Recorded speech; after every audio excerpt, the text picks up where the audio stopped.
We have Ranjit Kumar, co-founder and CEO from Team Pumpkin, as the session chair for this one. Give it up once again for him, please, ladies and gentlemen. Thank you so much, sir, for joining us.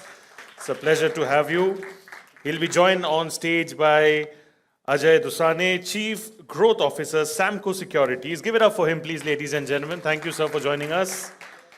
And we also have Ayush Arora, Lead Paid and Owned Media, the ST Lauder. Give it up for him as well, please, ladies and gentlemen. Looking dapper. And just a quick request, we've been hearing some, phone vibrations and phone ringing. So let's just avoid that because we don't want to distract our speakers. Requesting everyone to keep their phones in silent mode. And thank you. Over to you.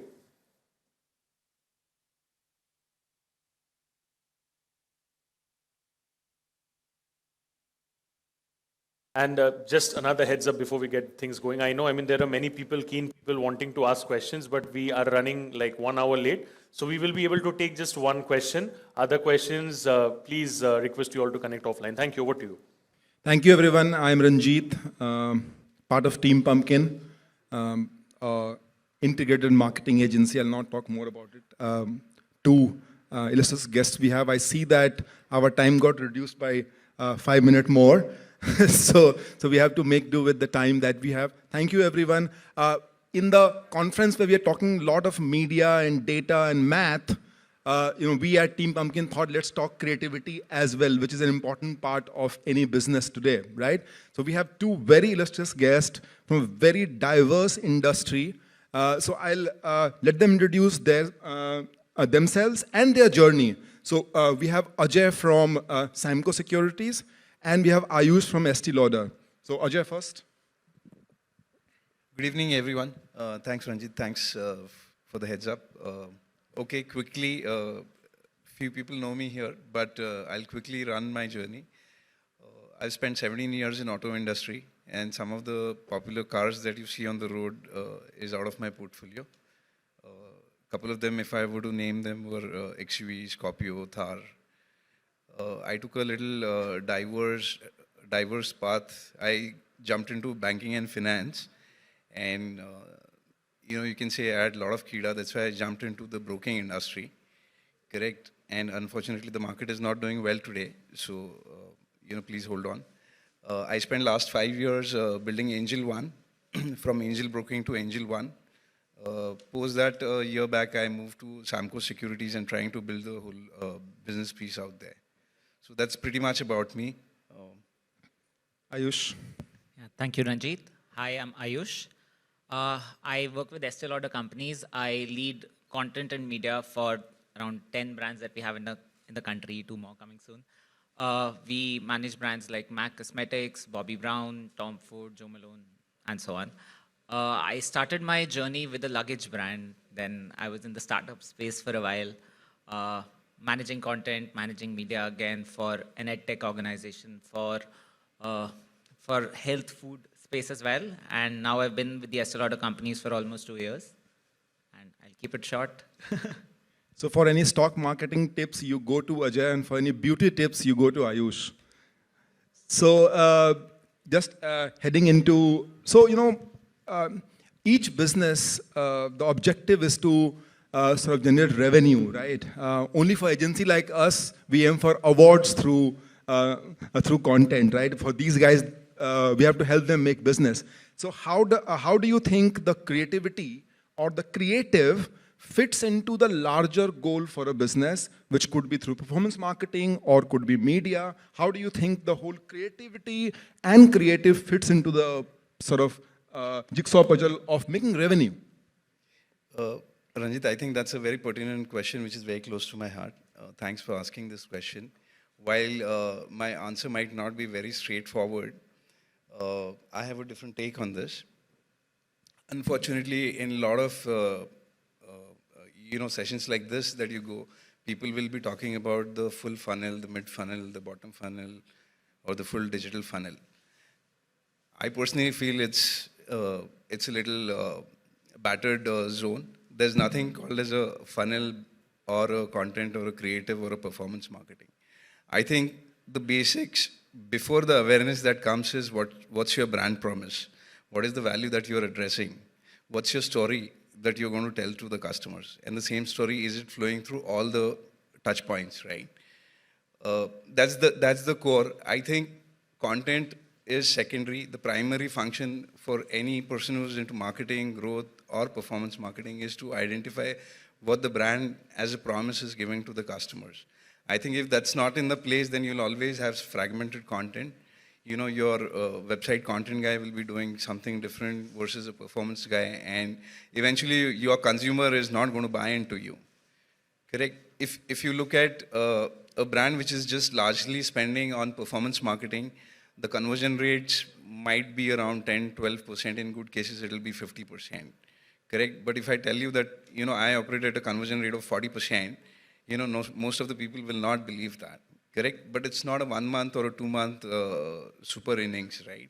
It's an inning which you have to play for a long, long time. So storytelling and building and closing the gaps between what the consumer needs is and what value you are adding to him is the first key content definition that you have to build in. Nice. I think for the luxury beauty industry, what's important to understand is that we have a 50-year legacy in most of our brands. Initially, we are an offline first organization that has always been about an experience that is best to provide, that is easiest to provide in an offline store, in a space that the brand owns.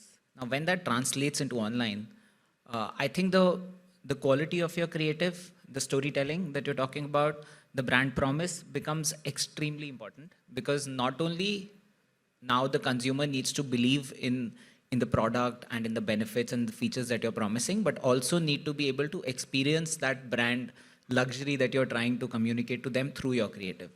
Hence, we've always been creative first. And again, I completely agree with your point of the funnel being slightly overrated. But as long as you're delivering that promise across the funnel, that's what's at the core. Okay, so I grew up in 90s. That time there was no funnel, right? You see a TV and you go and buy a product, or you see a billboard. But we have to live with funnel. I think Raghav gave us a whole a lowdown of funnel theory and the creative. But just for digital consumption, right? Because you have to do awareness, you have to tell people buy now, you have to put offers around. If we have to stack it as per the funnel, so-called funnel, how would you do that? I mean, what could be some of the things that you would do from a creative lens? Like you would put a brand promise first, or you put brand promise last. How would you do that? If we have to do multiple times, you have to reach to customers. Okay. Before I answer that, you know, one of the tip that I can give is in a lot of organization, performance marketing guys teach other people how to do performance.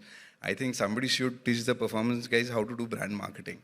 So, you know, that put aside, I'll try to answer the question. See, I think the important part is when you have a promise, right, you have to first define the cohort or the audience that you're going to cater to, your primary audience, and everything will be built around that. Creative plays a very important role.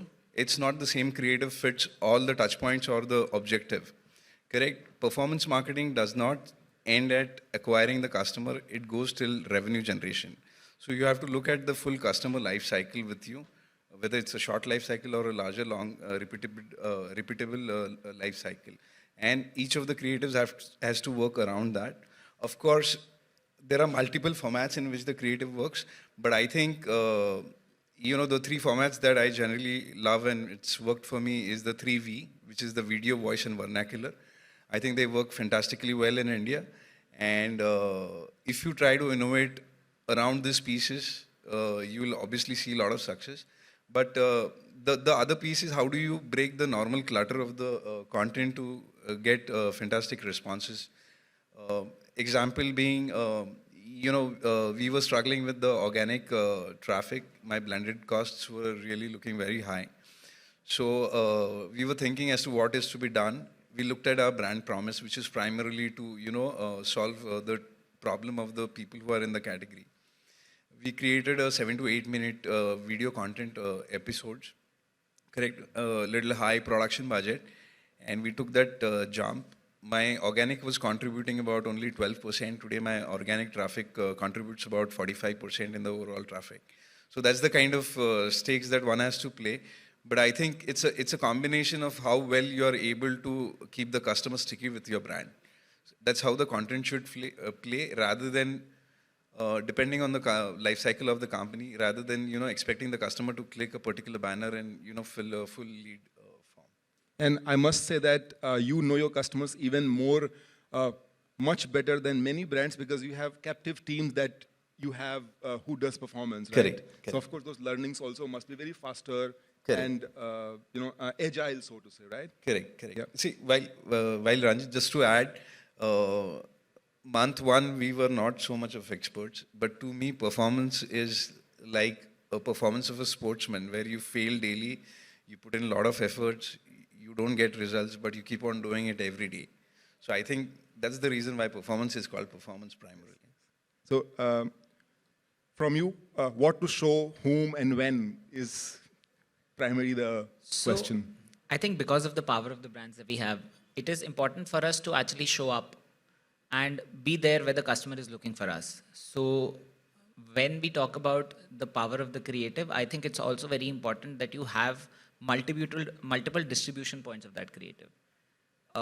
It is important that when you're doing a campaign, there are influencers and content creators who are driving that trust in your brand, and you're also putting the right monies behind the right people at the right places, so that they're also getting the kind of views that they deserve. At the same time, if the consumer, YouTube today is the second largest platform for all searches, right? Query-based searches in beauty happen exclusively on YouTube. It is important that we're there.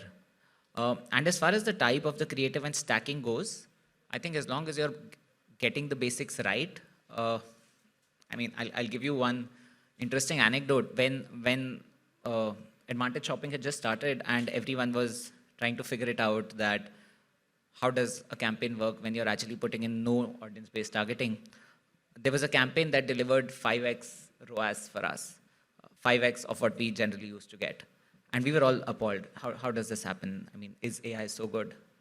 And once we got inside the campaign, we realized that the agency had by mistake put a brand marketing video in ASC on a conversion campaign, and that gave us 5x returns. So I sometimes feel that as long as the consumer believes in your brand, it's more important to show up at the right time than the message that you're trying to drive across. Because in luxury, we're not doing discounting. We're not giving that additional push to convert. We're there to show up. So that warrants me to ask you both, if you have to pick up one creative / campaign from Creative Lens, if you can give one example each really for us to inspire and to know about. I think from you. I think my favorite campaign of the last year was this one tie-up that we'd done with Sabyasachi. We launched an exclusive product with Sabyasachi and Estee Lauder. And some of the creatives that we worked on with influencers, because I think the creatives that we created were so elevated, our CPMs were down as much as 80%, and our VTARs were 2x. So I think that was a key moment for me, which really drives the point across that if the product is correct, if the messaging is correct, if the quality of the creative is high, and if the right person is talking about it, there's nothing that can stop a creative from going viral, and you literally spending no money for everyone knowing about it. Nice. From you, one example? So sometimes in Q1 we did the content pieces. The campaign was called as Trading Satta Nahi Science Hai. Correct? This primarily, the campaign thought came from an idea where we knew that in the category a lot of people are losing money. Correct? This was a campaign, it was a high format videos. There were 2 episodes. While we had only thought of doing two pieces, now we are going to kind of repeat it again and again with change of the formats. But we never sold our product. We never talk about what we do. Correct? We only spoke about the consumer, what problems he faces every day within the society, and how can he toggle it, right? We wanted to bring a little bit of education in the category as well. The numbers that we saw were fantastically well. What it did to me largely was it took my conversion ratios from somewhere around 15% to 40%. Last 3 months, I'm operating at about 40%. Correct? My if I was to give the performance stats, my conversion ratio, of course, has increased, but my cost of acquisition has dropped by almost 50%. Correct, which is a result of organic jumps. My app downloads have grown 3x. So all of this is kind of, completely focused on the problem of the customer and how does one solve that. Content is the key, of course, but how do you create content with a brand thought in mind, with whether it's an emotional touch or a functional touch, what is it that you're adding to consumers' life? I think if you don't address those problems, you will still have a very flat and a stagnant conversion rate, I think. So at our agency, the subscription cost of AI apps has gone to the roof.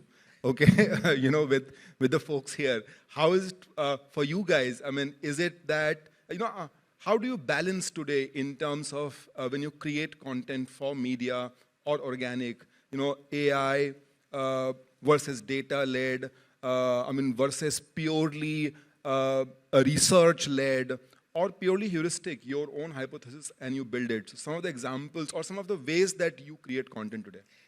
Okay, interesting. I think most of the people might be toggling with this challenge right now. But one interesting thing is a lot of platforms today are inbuilt with AI tools. If you look at a lot of design softwares like Adobe, Photoshop, and all the other places, fantastic integrations of AI. Google has a lot of them. We saw a few examples in the previous session. There are a lot of engagement platforms like we use MoEngage. All the emailers, notifications, app notifications are AI generated. You just have to prompt and they will either do a creative for you, they'll write the copies, everything, because these are the campaigns which are very, very on the go. Correct. In terms of performance marketing also, of course, we use Google. We don't go out of the platform because Google understands your audience pretty better and the repository is very good. So I think these are the areas if you have to adopt to all of this because it gives you speed, correct? It gives you the right context and of course it reduces a lot of costs and dependency on people who create content, right? So that's the large part. So, but we do use AI, a lot of it, to understand audiences also. The other piece we use AI for is to build a lot of cohorts and customer behaviors. These are primarily from the platforms natively. So, sure. For you, how is it? I think AI in content has been a gray area for us, especially, and we were talking about this earlier, part of global brands and global companies is brand safety and corporate guidelines, for which we are very particular about where the data is being shared and what is the source of every creative that's going out. And the brands are very particular about every creative that goes out and the consumer gets to see. So content, no. But I think where AI has really been a game changer for us is finding the right audience. In India, there is, while we have a population of 150 crores, there's a few million that is actually the right audience for a luxury product, which is the classic India One case that we talk about. While that market is growing significantly, the interest-based targeting or the demographic targeting is just not enough. Which is when I think this is something that we spoke about in the previous session as well, that when we feed in that first-party data into AI and let no audience targeting be there, I think we've been able to improve our ROAS just because Meta has been able to access audiences that we were limiting from the interest-based targeting we were using earlier. So that's where it's been a real game changer. And I think CRM has been completely transformed with AI coming in with the kind of audience segmentation that is able to happen there. And I think that's where big data is playing a really big part. So we have posited that our future is basically not human versus AI, but it's human versus human with AI. Yeah. So I think that's how probably young guys. So Ranjit, just to add, Yeah. I think the future is definitely human. Okay, we should not let that go off. Supported by technology. Yes. It's the smartness of the humans how they use the technology, but it's definitely going to be humans. Yes. So Or everyone gets a chip in their brain. So that brings me to my last question is basically, I see a lot of people from brands, agencies, young folks. If any advice you have to, give it to them, being a seasoned marketer, what would that be? Very, very simple advice. is, just don't go after performance marketing. Please learn how to tell a story of your brand, your product, your service. I think it'll do wonders for you. And always have a lens from outside in. Don't do what is convenient for you, do what is right for the consumer. I think that's the best learning that I have ever had, and I'd want to pass it on to the folks here. No, I think I've spoken about this before. Know your consumer, know your brand, and make sure that you are very clear on where both of them intersect with each other and show up. Thank you very much. Thank you, both of you, and thank you, audience, and thank you, AdGully, for providing a stage for in a science media-led conference. We're talking about art. So thank you very much, AdGully, as well. Thanks. Thanks, Ranjit. Thanks, everyone. And thank you so much to all three of you as well. Give them a bigger round of applause, please, ladies and gentlemen. Thank you so much. And I'll request all of you to kindly wait for a group photo, all three of you.